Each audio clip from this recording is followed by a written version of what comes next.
Bom dia a todos. Vamos dar início à sessão de julgamento da 5ª Câmara Julgadora do TIT, Tribunal de Impostos e Taxas do Estado de São Paulo. Sessão do dia 26 de abril de 2023.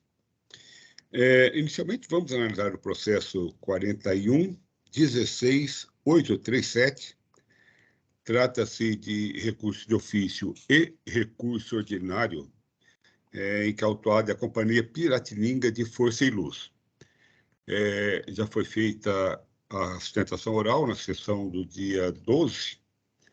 A doutora Júlia esteve conosco, fez a sustentação oral e está conosco hoje acompanhando, apenas para acompanhar o julgamento. Eu sou o relator desse processo. Vou passar, então, a leitura, a apresentação do meu voto e depois a gente abre a discussão. Eventualmente, se houver uma questão aqui de fato ou alguma dúvida, podemos também aproveitar a presença da doutora Júlia aqui conosco para tirar alguma eventual dúvida que surgir, que possa eventualmente surgir, né? Bom, como vocês recordam, quando da sustentação oral, já apresentei, eu só vou pedir 1 minuto antes para eu colocar a versão final do voto, para que os juízes possam acompanhar aqui a apresentação.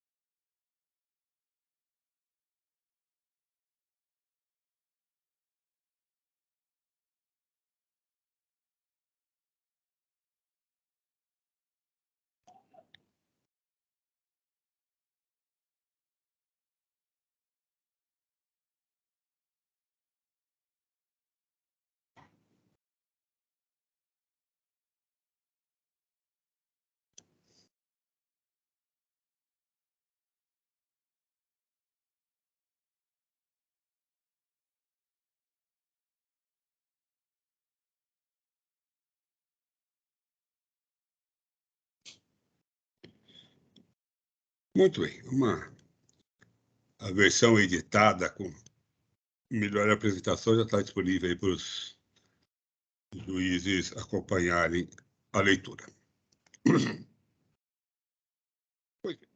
Como havia dito, né, na sustentação oral, já apresentei o relatório do caso. São dois itens de acusação, né? O primeiro é acusação de crédito indevido no período de janeiro de 2013 a novembro de 2017, mediante escrituração dos registros de entrada e notas fiscais emitidas a título de apropriação de crédito pela aquisição de bens integrados ao ativo imobilizado, por escriturar o controle de crédito, CMS, o CIAP, né, bens genéricos de seu próprio uso e consumo, que não compõem o produto final, que é energia elétrica, e não compõem o imobilizado envolvido diretamente com a atividade de distribuição de energia elétrica, apenas empregados à proteção e segurança da rede de distribuição, em atividade de expansão e manutenção, como ferramentas, ou ainda em atividade que não se confunde com fornecimento de energia elétrica para a iluminação pública, serviço esse sob competência do Poder Público Municipal. E no item 2, crédito indevido, também mediante escrituração no seu registro de entradas, né, lá no CIAP, valores a título de imposto sobre diferencial de alíquota, que superam os correspondentes legítimos. Bom, já foi feita a apresentada a sustentação oral, a doutora Júlia já apresentou para a gente aí suas considerações, e eu passo já, lembrando também, né, naquele momento havia já colocado que, relativamente a alguns produtos que o próprio contribuinte entendeu que não era devido, né, a apropriação de crédito relativa a eles, ela recolheu pagou parte do AIN, né, relativamente a essas mercadorias. Foi feito, então, a primeira Câmara já analisou esse processo e converteu em diligência para que o fiscal dissesse quais seriam essas mercadorias, né, como é que esses pagamentos impactariam esse AIN. Então, com isso, começa aqui o meu voto. Cumprida a diligência determinada pela colenda primeira Câmara Julgadora, retorna os autos para a continuação do julgamento. Às folhas tais, o ilustre agente autuante analisou o recolhimento efetuado pela autuada e indicou em 2 demonstrativos os lançamentos e os materiais a que ele se refere. Essa confissão de débito encerra a discussão sobre esses lançamentos e os respectivos valores pagos deverão ser levados à imputação quando da liquidação do AIM, considerando os períodos de referência apontados no anexo 1B. Inicialmente, rejeita a alegação de decadência parcial do crédito tributário constituído no AIM exordial. As acusações fiscais nele narradas se referem a crédito de CMS, e a ela se aplica a regra decadencial do artigo 173, inciso 1 do CTN, com fundamento na súmula 9 de 2017 do TIT. Afasta a alegação de nulidade do AIM exordial por suposto vício de fundamentação, abre aspas, sustentar que o julgamento do recurso especial nos autos do AIM número tal assentou ser ilegítimos os créditos sobre os equipamentos destinados à iluminação pública, fecha aspas. Em primeiro lugar, esse acórdão não é, e nem poderia ser, fundamento da autuação. Sua citação no relato circunstanciado mostra-se apenas como um argumento em favor do trabalho fiscal, que poderia ter sido omitido sem nenhuma consequência para a legitimidade e validade do auto de infração. Em segundo lugar, a alegação de nulidade se assenta em um fato falso, pois a autoridade fiscal não sustentou que, analisando o mérito da questão, a colenda da Câmara Superior decidiu que os créditos sobre os equipamentos destinados à iluminação pública são ilegítimos. O que ele asseverou literalmente foi que, e aí abre aspas que eu estou transcrevendo o que ele disse, em 2015, houve julgamento em sede de recurso especial relativo ao processo administrativo tributário originado pelo AIM número tal, onde foram mantidas as infrações fiscais impingidas ao autuado, itens 3, 8 e 21, que diz respeito à iluminação pública e materiais de uso e consumo, e item 9, veículos automotores, correspondente às tratadas neste presente trabalho fiscal, fecha aspas. Essa assertiva mostrou-se verdadeira, pois ao prover o recurso fazendário, restabelecendo o item 9 e deixar de conhecer o recurso especial interposto pelo contribuinte, o resultado do julgamento foi a manutenção da autuação fiscal relativa a estes itens. Afasto também a alegação de nulidade do AIM por vício de fundamentação em razão de adoção de premissa equivocada de que, aí ela cita 3 premissas supostamente equivocados. 1. A recorrente não compra e não vende energia elétrica. 2. Os ativos imobilizados não influenciam na ocorrência, na quantificação do fato gerador. 3. A tarifa e sua composição determinada pela ANEEL não devem ser respeitados pela legislação tributária ou podem ser ignorados na qualificação e delimitação do fato gerador. Tal como no caso, aí sigo eu, né? Tal como no caso anterior, essa alegação se sustenta em fundamentos falsos, pois nenhuma dessas premissas orientou o trabalho fiscal. Vejamos. A afirmação de que a autuada não compra e não vende energia elétrica não foi feita pela agente fiscal, mas lançada por ela mesma na resposta à notificação número 5 à folha 1160, reproduzindo o diminuto trecho da edição normativa CAT 4 de 2004. Em suas considerações fiscais sobre as respostas prestadas a folhas tais, a autoridade autuante não fez nenhum comentário sobre a veracidade dessa assertiva da autuada, limitando-se a apontar a sua insignificância para justificar a peculiaridade do segmento de distribuição de energia elétrica. Em continuação, transcrevendo o parágrafo 25 daquela decisão normativa, ele pondera que, abre aspas, teria havido mais lealdade na resposta se todo o item 25 da referida decisão normativa tivesse sido reproduzido, permitindo o conhecimento do contexto onde aquela expressão foi consignada. Fecha aspas. Continuando, então. A premissa 1 é falsa. 2. Também é falsa a assertiva de que o agente autuante teria concluído que, abre aspas, os ativos imobilizados não influenciam na ocorrência e quantificação do gerador, fecha aspas.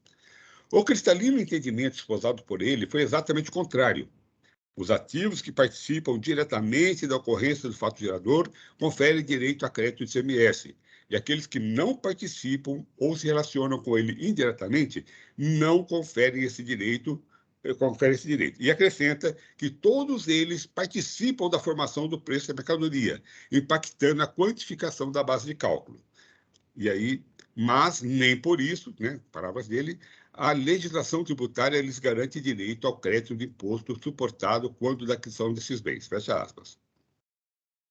Por fim, não encontrei no relato circunstanciado o alegado desprezo pelas normas emanadas pela ANEEL, em ofensa ao artigo 110 CTN. Ao contrário, encontrei um expresso reconhecimento da competência dessa agência reguladora para expedir normas de regulação do mercado de energia elétrica, que, por óbvio, interferem na aplicação da legislação tributária. O que ele não reconhece é a competência dessa agência para expedir normas tributárias, como pretendeu fazer indiretamente a autuada, ao argumentar que o simples fato de a ANEEL considerar os custos dos equipamentos e insumos na composição da tarifa de energia elétrica seria suficiente para legitimar o crédito ICMS relativo a esses equipamentos e insumos. Para sermos mais precisos, devo apontar que não apenas indiretamente, mas também explicitamente a autuada pretendeu dar caráter tributário às normas de regulação expedidas pela agência reguladora, como se vê na resposta à notificação número 5, a folha 1161, onde ela assevera que a resolução ANEEL número 338/2008 estabelecia que, abre aspas, os bens e mercadorias adquiridos e utilizados pela empresa são efetivamente tributados pelo ICMS quando da venda de energia elétrica ou da cobrança dos serviços correlatos por ela prestados. Fecha aspas. E continuo eu. A simples leitura dessa resolução é suficiente para se constatar que não há nela nenhuma disposição sobre o tema. Para enfrentar esses argumentos que entendeu equivocados, o agente autuante, que em nenhum momento emitiu qualquer juízo de valor sobre as normas regulatórias, didaticamente assim se manifestou. E aí eu transcrevo aqui parte do relatório circunstanciado, né, que os senhores já tiveram acesso, em que ele fala, em que ele deixa bem claro aqui a questão das competências de cada ente para regular as matérias respectivas. Né? E continuo, então, eu. Afastadas por inexistentes as nulidades suscitadas pela autuada, passemos à análise de mérito das acusações fiscais. O item 1 da linha editorial trata de glosa de crédito de CMS relativa à entrada de mercadorias a título de integração no ativo imobilizado, consideradas pelo fisco alheias à atividade fim autuadas ou por se tratar de bens de uso e consumo ou aplicados em operações não tributárias. Essa, por sua vez, argumenta que tais mercadorias são vinculadas às suas atividades definidas no Estatuto Social e no contrato de concessão. Aponto inicialmente que não identifiquei nos autos nenhuma confusão ou dificuldade em, abre aspas, né, são palavras da autuada, em chegar toda a abrangência de uma prestadora de serviços públicos de fornecimento de energia elétrica, cujo objeto social compreende a distribuição de energia, o fornecimento de iluminação pública e os serviços de conexão necessários para a própria distribuição de energia elétrica. Fecha aspas. Tanto o agente autuante como os julgadores que me antecederam demonstraram não apenas um profundo conhecimento das atividades desenvolvidas pela autuada, como também uma dedicada análise de todos os documentos por ela trazida aos autos. Em que pese ter claro todas as atividades desenvolvidas pela autuada, inclusive aquelas impostas por força do contrato de concessão, nem todas elas se sujeitam à incidência do ICMS. E os equipamentos utilizados nessas atividades não proporcionam crédito de imposto, por absoluta obediência ao princípio da não cumulatividade. Esse princípio, esculpido no artigo 155, parágrafo 2º, inciso 1 da Constituição, diz que o ICMS será não cumulativo, compensando-se o que foi devido em cada operação relativa à circulação de mercadorias ou prestação de serviços com montante cobrado anos anteriores pelo mesmo ou por outro Estado ou pelo Distrito Federal. Com facilidade se depreende que o imposto cobrado na operação de entrada de determinada mercadoria será levado à compensação na operação de sua saída ou da mercadoria a qual tenha sido incorporado. Assim se opera a não cumulatividade, garantidora do direito ao crédito. Se não há tributação na saída, não há que se falar em não cumulatividade. Se não há não cumulatividade, não há que se falar em direito a crédito, a menos que uma outra norma, por fundamentos alheios àquele princípio, conceda tal direito.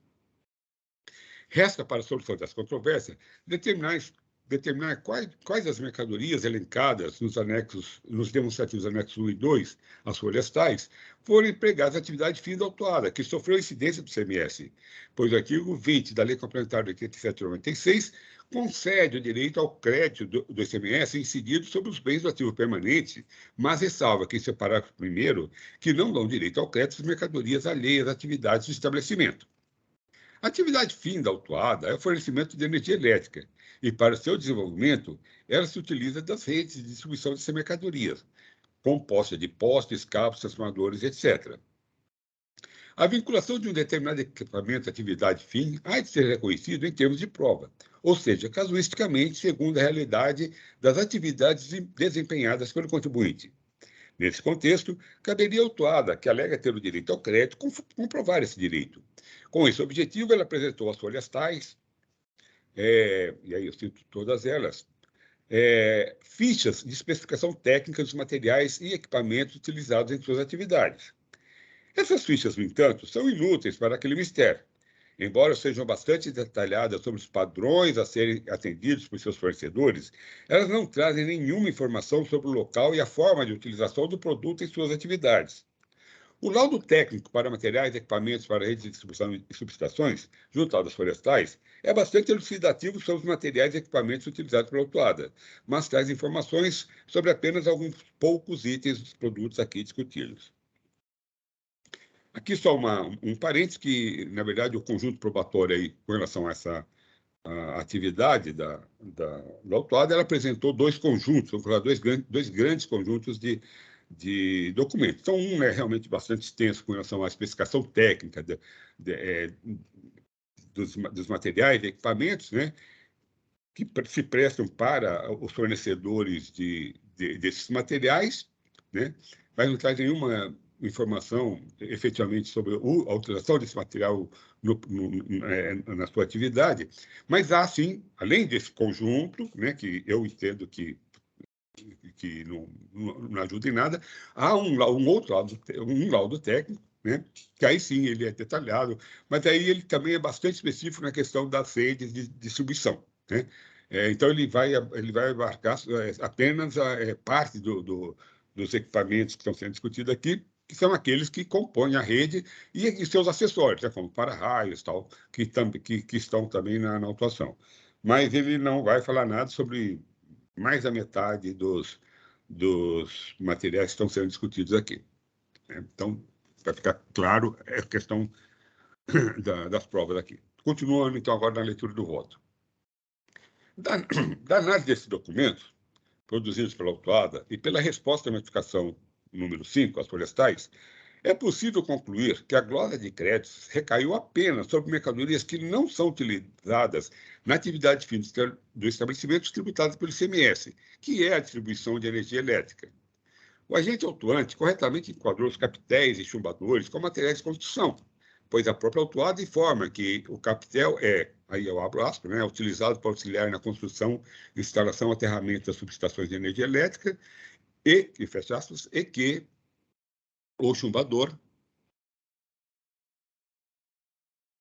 é utilizado na fixação dos suportes verticais, barra-terra, em postos de inspeção, caixas de passagem primária e fixação de transformador em pedestal na base do concreto. Fecha aspas. Materiais de construção não conferem direito a crédito, pois a construção civil não é uma atividade sujeita ao ICMS. Também não permite o creditamento aqueles equipamentos que a autoridade fiscal enquadrou como bens destinados à proteção e à segurança. Embora sejam instalados juntos ou próximos à rede de distribuição, conferindo uma desejável proteção à mesma, esses equipamentos não participam diretamente da transmissão de energia elétrica, tanto que poderiam ser suprimidos sem que isso interrompa o fornecimento aos consumidores. O mesmo pode ser dito dos bens destinados à manutenção e expansão da rede, pois a energia elétrica não é conduzida pelos veículos e ferramentas utilizados na manutenção da rede de distribuição, de forma que apenas indiretamente esses equipamentos são utilizados na atividade fim da autuada. Por fim, também não legitima o crédito ICMS a entrada de bens destinados ao ativo imobilizado da autuada e empregados na prestação de serviço de iluminação pública, o qual compete ao poder público municipal, não sofrendo incidência do ICMS.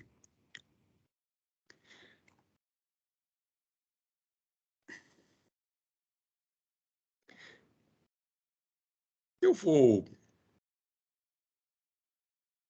Aí eu entro aqui agora, então, eu vou economizar um tempo, eu não vou ler a parte relativa à energia elétrica, porque exatamente o recurso ordinário, ele é exatamente uma cópia do que foi o processo que nós analisamos aqui de relatoria do Dr. Galderice, né, em que eu tirei vista e já analisei toda essa matéria naquele voto. A doutora Júlia já acompanhou a leitura daquele voto, já conhece aquele voto, né? Então, acho que a gente pode ir um pouquinho extensa essa matéria, mas, basicamente, estou aqui refutando as considerações com relação à energia elétrica, entendendo que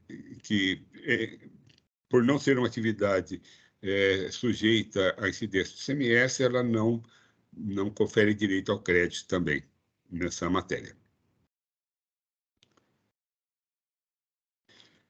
Então, continuo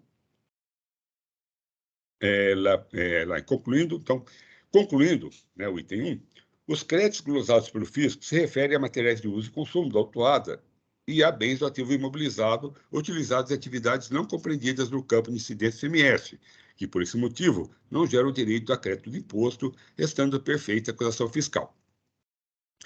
O item 2 do AIS ordial trata de crédito indevido de ICMS sobre diferencial de alíquota que supera os valores legítimos.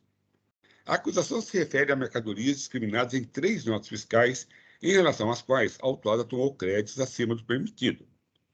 Relativamente à nota fiscal 61402, chave de acesso tal, o demonstrativo anexo 4, a folha 174, deixa claro que a autuada lançou no SIAP valores de ICMS em montante superior ao destacado no documento fiscal e ao correspondente diferencial de alíquotas. Os 2 itens dessa nota fiscal eletrônica se referem a uma mesma mercadoria, diferenciando-se no tocante às quantidades. A autuada, em vez de lançar no SIAP os dados relativos a cada um dos 2 itens, fez 2 lançamentos iguais pelo valor total da nota fiscal. Dessa forma, acreditou-se em dobro do crédito a que tinha direito. Correta a autuação fiscal relativa a essa nota fiscal. Então, no caso aqui, na verdade, não há discussão aqui, na verdade, sobre o diferencial de alíquota, né? O fiscal... Não, a questão é assim, houve um equívoco, sim, da autuada, né? Essa nota, ela tinha 2 itens, os 2 itens da mesma mercadoria, sei lá, acho que eram 300 unidades no item 1 e 1.200 unidades no item 2, né? Ao lançar essa nota no SIAP, porque ela pretendeu fazer o lançamento único, né? Como era uma única mercadoria, fazer o lançamento a um, então ela somou. Ela somou corretamente, né? Inclusive, corretamente, numa discussão sobre o diferencial de alíquota, ela somou e lançou. Só que depois que ela viu que eram 2, lançou 2 vezes pelo valor total, né? Então, na verdade, aí está muito claro que foi um equívoco da autuada, e sim que ela acabou, então não há muita dúvida com relação a esse item da nota fiscal. Passemos, então, agora às outras 2 notas fiscais. No que pertine às notas fiscais 5294 e 5240, a acusação fiscal não se sustenta. Nesses casos, vê-se daquele demonstrativo que não há erro na escrituração do SIAP e a divergência se dá na apropriação do ICMS relativa ao DIFAL, com a qual o fisco não concorda.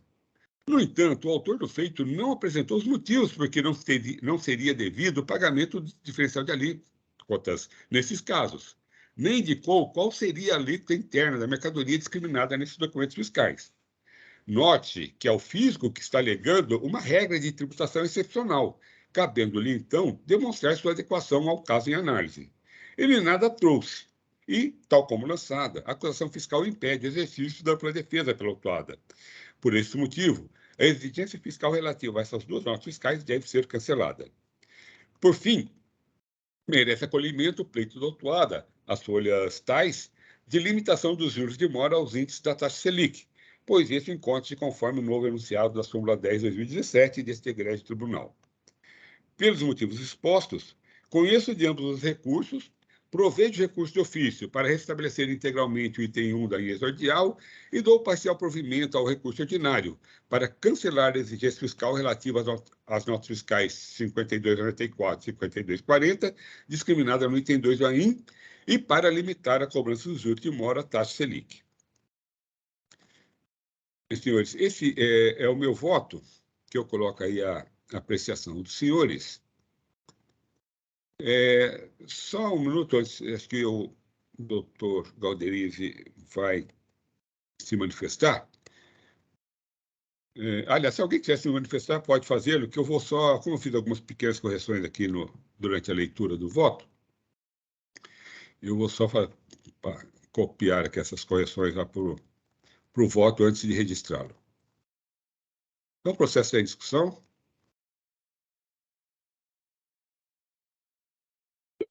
Presidente, eu já tinha manifestado entendimento, né, sobre a matéria em relação a um dos pontos. Nesse sentido, eu vou solicitar aqui a gentileza de registrar uma preferência e, se o presidente achar pertinente, eu faço aqui um resumo, brevemente, aqui do que será o objeto do registro da preferência, tudo bem? Por favor, seria ótimo, doutor Galderize. Perfeito. Foi até aqui já registrado uma passagem de um voto da minha relatoria sobre essa matéria, em que já tivemos a oportunidade de debater. Nesse sentido, que eu destaco no voto de preferência, presidente, em relação a uma divergência do item 1.1 quanto ao racional que é adotado, inclusive na adoção de critério jurídico. Eu faço aqui menção do voto que, em passagem do relatório infracional do item 1.1, temos a seguinte passagem: não alcançado, portanto, pelo campo de incidência do ICMS, de modo que os bens empregados nesse serviço são alheios às atividades do estabelecimento, distribuição de energia elétrica, e o imposto suportado por sua aquisição não se legitima para fins de aplicação do princípio da não cumulatividade. Bem, esse é o critério jurídico que foi adotado aqui no lançamento fiscal, ele também é confirmado no voto aqui de relatoria, de maneira que, uma vez não sendo considerado base de incidência em relação a esse serviço de iluminação pública, não haveria a possibilidade aqui de creditamento, até por força aqui da aplicação de norma constitucional, que traz aí as delimitações de isenção e não incidência como barreiras à não cumulatividade. O voto que vai ser colocado como preferência, ele reitera os enunciados do voto que o presidente já fez aqui menção, no sentido de que há um entendimento aqui, pelo menos até esse momento, que é possível sim considerar que existe uma base de incidência nesse serviço que é prestado. Esse tipo de entendimento aqui, me parece que por 2 vezes já chegou à Câmara Superior, com debates, é claro, com votos divergentes, mas tendo, pelo que eu identifiquei até o presente momento, um entendimento no sentido da possibilidade de descreditamento do SIAP. Eu vou fazer aqui um registro de 2 votos, um da relatoria do Dr. Fábio Henrique Bordini Cruz, que foi voto vencedor, e um da relatoria do Dr. Cleiton, que adotam também racional nesse sentido. Um pequeno trecho aqui da passagem do Dr. Fábio é que, diante da jurisprudência citada, resta em conteste que a atividade desempenhada pela autuada de fornecimento de energia elétrica aos municípios, até o local do seu efetivo consumo, caracteriza fato gerador do ICMS. A comercialização da mercadoria, energia elétrica, assim conceituada pelo ordenamento pátrio, depende necessariamente dos meios e equipamentos para fazê-lo chegar ao local do consumo. E aqui fala do bulbo da lâmpada, conforme previsão contratual. Na mesma esteira é o voto do Dr. Cleiton, voto esse um pouco mais recente, é de 2021, o voto do Dr. Fábio é de 2018, ambos da Câmara Superior. Eu trago também uma passagem aqui, como nesse voto original que foi aqui enunciado, de entendimentos no Poder Judiciário sobre essa matéria, em que pese aqui não existia uma vinculação, haja vista que não é uma jurisprudência pacificada e determinista nesse sentido, mas não deixa de ser aqui um veículo condutor de construção de racional. Nesse sentido, presidente, por não concordar com a base de critério jurídico que foi colocado para impossibilidade de creditamento do item 1.1 no relato infracional, trazendo aqui as passagens tanto do entendimento da Câmara Superior, como do Poder Judiciário, como no caso, a desse julgador, o meu entendimento é por divergir em relação ao item 1.1. Em relação aos demais argumentos e também item fracional, eu faço aqui uma menção de incorporar o presente voto, as razões de decidir, já externadas no voto do ilustre relator, de maneira que nós teríamos aqui um conhecimento parcial, um conhecimento do recurso ordinário, com parcial provimento, não só no sentido da aplicação da nova redação da súmula 10, como também da possibilidade de creditamento. E vou aproveitar aqui, talvez seja o último registro, o presidente já falou aqui nos bastidores, queria deixar aqui registrado meu profícuo agradecimento a essa composição, que tanto me enriqueceu e me alegrou, mesmo em contatos virtuais. Os trabalhos continuaram sendo feitos, os debates não cessaram, muito pelo contrário, e o conforto de pontuar aqui, para aqueles que tenham curiosidade de participar ou verificar este julgamento, que independentemente do número da Câmara, todas as minhas experiências, até agora no Tribunal Administrativo, e já caminho aí para 8 anos, é que a preocupação com o mérito, com o fato jurídico e o bom debate é o que prevalece. Câmara ímpar, Câmara par, representante do contribuinte, representante do fisco, nada mais é do que mera denominação de organização de cronograma. Quando estamos aqui julgando, todos somos pares e a relação é sempre horizontal e de um bom debate.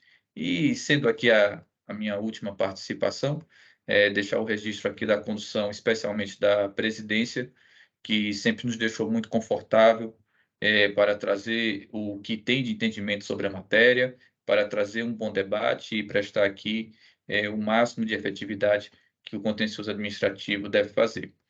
Bem, presidente, essas são as passagens, eu vou solicitar aqui, portanto, a gentileza para fazer o registro do voto, fico aqui à disposição.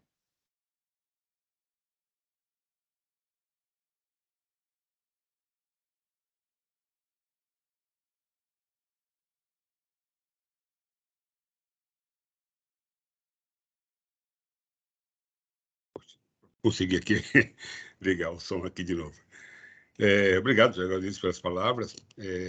Bom, ao final da sessão também farei as minhas referências, né? Bom, mas o processo já está. Pode pedir a preferência, que já está registrado meu voto aqui.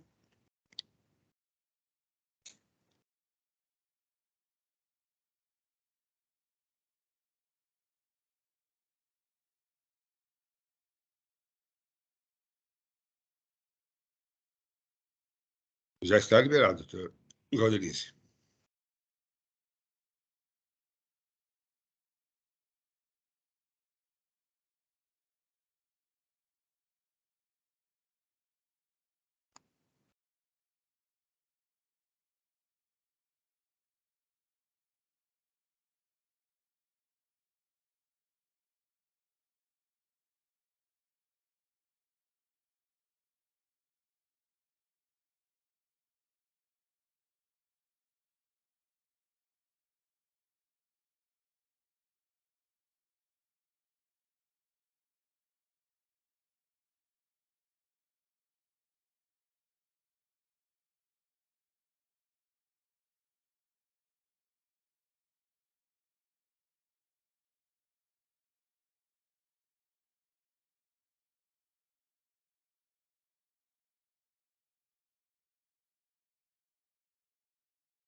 O registro foi feito, presidente.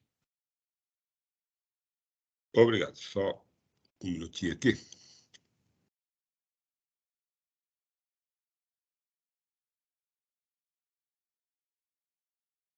O processo ainda está em discussão?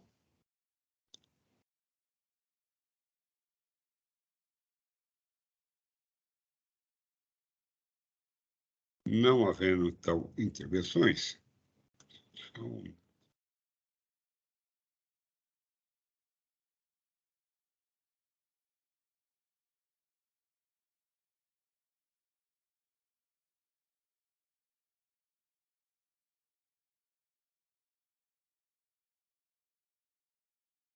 Eu peço, então, só um minuto, que está meio lento aqui.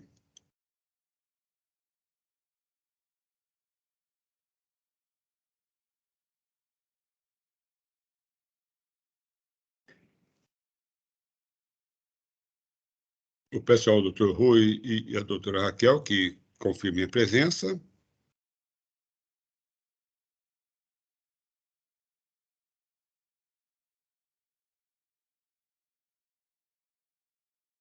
Em votação.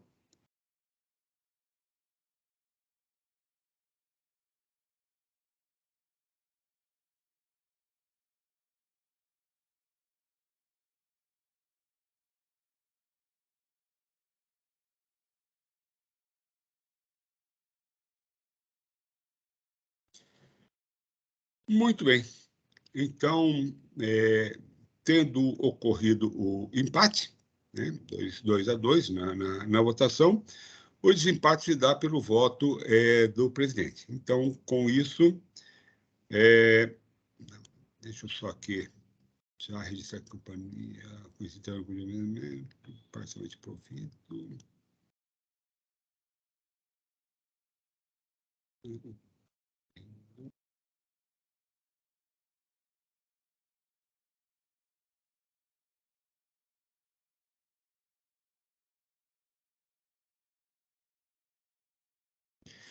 Bom, muito bem. Então, como eu havia dizendo, regimentalmente, o desempate se dá pelo voto da presidência, e com isso, então, foi provido o recurso de ofício da Cefaz para restabelecer, então, o item 1, e foi dado parcial provimento ao recurso ordinário, apresentado pela Companhia Piratininga de Força e Luz, para excluir da acusação fiscal do item 2 aquelas duas notas fiscais que eu citei e limitar a cobrança dos juros de mora à taxa Selic, nos termos da súmula 10 do TIT.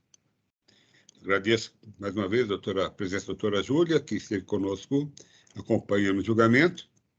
Muito obrigada. Bom dia a todos, uma boa sessão. Bom dia, doutora. Obrigado. Vamos analisar, então, o segundo e último processo da pauta, que é o processo 41.32.549. Trata-se de um pedido de retificação de julgado apresentado pela Travagin e Travagin Limitada. O voto, vocês já tiveram acesso a ele, eu sou o relator desse processo, né?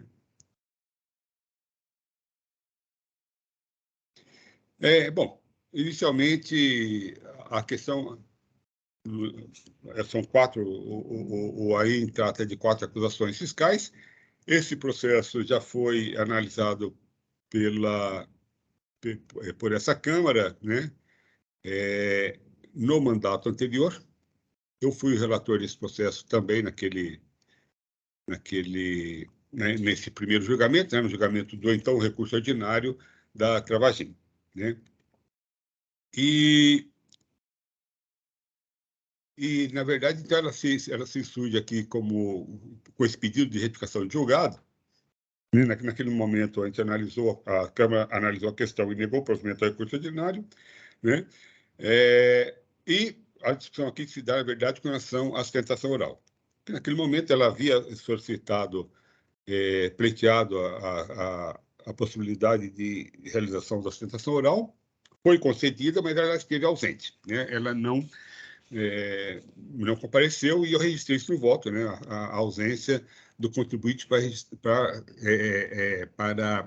proceder à citação oral. Então, na verdade, essa então aqui é a discussão, né? Ela coloca que não foi intimada para realizar a sustentação oral. Então, passo então a leitura aqui do meu voto, né? Que é o seguinte, e já está disponível também para os senhores. O pedido da autuada não comporta conhecimento. No processo administrativo tributário paulista, a sustentação oral, em sessão de julgamento, é regulado pelo artigo 109 do Decreto 54.486, de 2009, que regulamentou o artigo 44 da Lei 3.457, também de 2009, que determina que, e aqui eu transcrevo, então, esse texto de decreto, que vai falar que o contribuinte pode fazer, né, a sustentação, e aqui eu vou dar um destaque para o parágrafo primeiro desse artigo, que é: a pauta de julgamentos deverá ser divulgada no sítio da Secretaria da Fazenda na Rede Mundial de Computadores, com antecedência mínima de 5 dias corridos, devendo a parte que protestou pela sustentação oral comparecer à sessão de julgamento, independentemente de intimação. E continuo, então, com o meu voto. A legislação de regência da matéria não prevê a existência de um ato administrativo específico para intimação do interessado para a realização da sustentação oral perante as câmaras julgadoras do TIT. O que ela prevê é a sua intimação da inclusão do processo em pauta, que se dá com a disponibilização da mesma na rede mundial de computadores, com no mínimo 5 dias de antecedência da data da sessão de julgamento. Ciente da inclusão do processo na pauta de julgamento, é obrigação do interessado comparecer à sessão de julgamento para realizar a sustentação oral pleiteada no recurso ou a requerer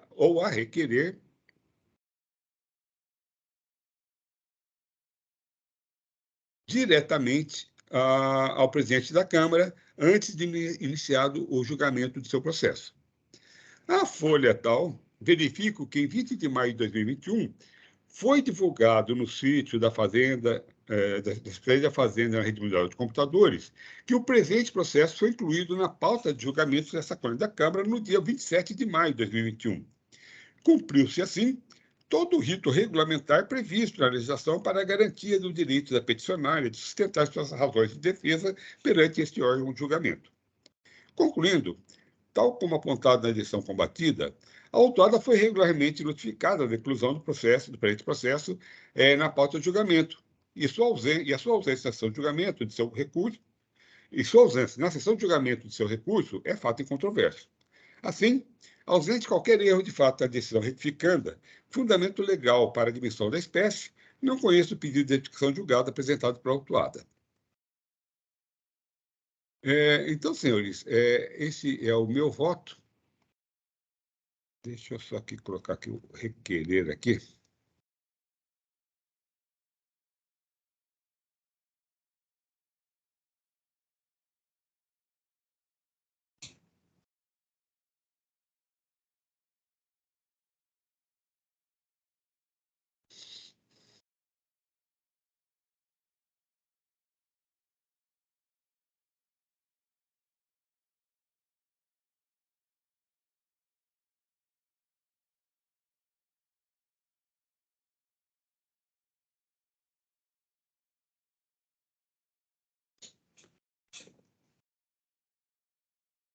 Ok, já está registrado o voto. Processo em discussão?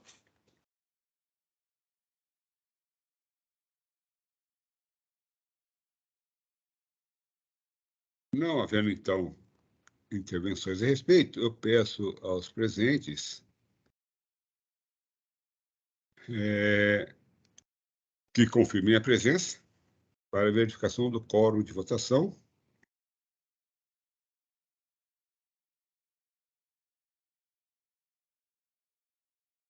Em votação.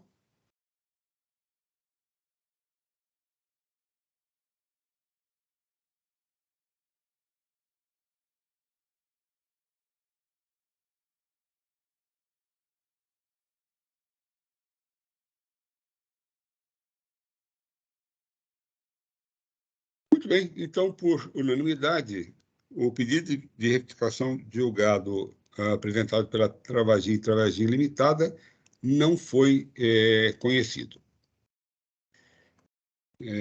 Com isso, nós concluímos a pauta de hoje.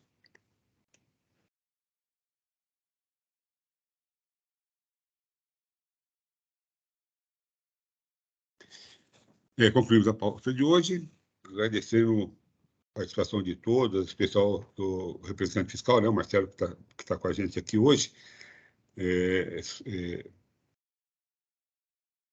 Eu queria né, como o doutor Galdício também já colocou, né, hoje, pelo menos nesse mandato, né, que se encerra em dezembro, é sua última sessão aqui conosco. A partir da semana que vem, ele já estará compondo a 10ª Câmara, né?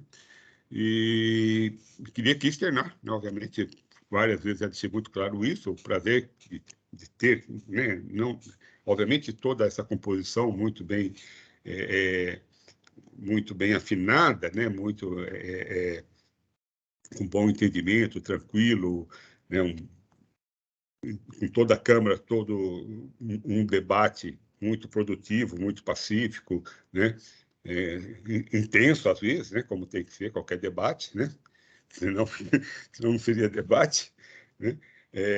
Mas com muita tranquilidade, né? Com muito respeito, e particularmente, né, ao professor Roderick, né? Que nos deixa hoje, né?